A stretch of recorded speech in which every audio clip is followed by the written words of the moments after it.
So you've clicked on a video about plastic bags. Why should you care about that? Good question.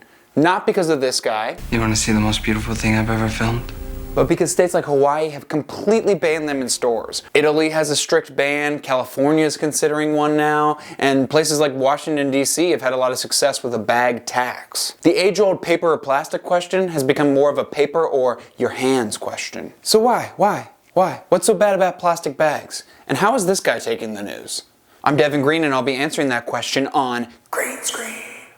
Okay, first, some perspective. Plastic bags, which we're all talking about nowadays, only constitute a fraction of overall waste. They're just the tip of a giant filth iceberg. Still, for a tip, they have some qualities that make them really dangerous, especially when they get in the ocean. They take decades, even centuries to degrade. So almost every single piece of plastic we've ever put in the ocean is still in there in one form or the other. Little tiny pieces of poison. That's why we have a giant Texas-sized plastic soup in the middle of the Pacific Ocean right now called the Pacific Garbage Vortex. Awesome name.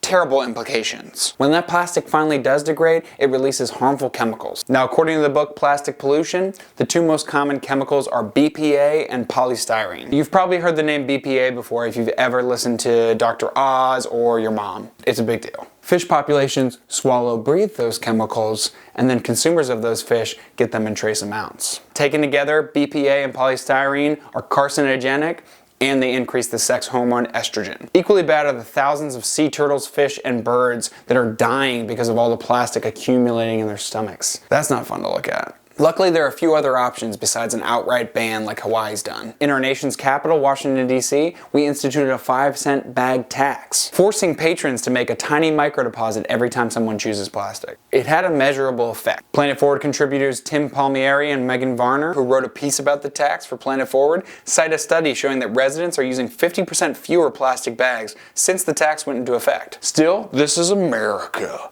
And a tax isn't that much better than a ban for most Americans. Where's the option that asks absolutely nothing of individual consumers? Can't we just give the ocean liposuction or something? Like we do with that other issue that's a lot like this issue? The answer is, sort of, surprisingly. I give you the Doogie Howser Boy Genius method. Boyan Slat, a millennial with a bunch of bright ideas, made headlines with his innovative technique for using ocean currents to collect trash. He claims his method could cut the Pacific Garbage Vortex in half in just 10 years with minimal costs. But then of course the garbage would have to be buried for a few hundred years or undergo a really expensive recycling process. And like liposuction, it doesn't do anything to address tomorrow's trash. So what do you think? Prohibition, taxation, boy genius method, or all three? What's gonna help us address this problem? Let us know in the comments or contribute your own idea to planetforward.org.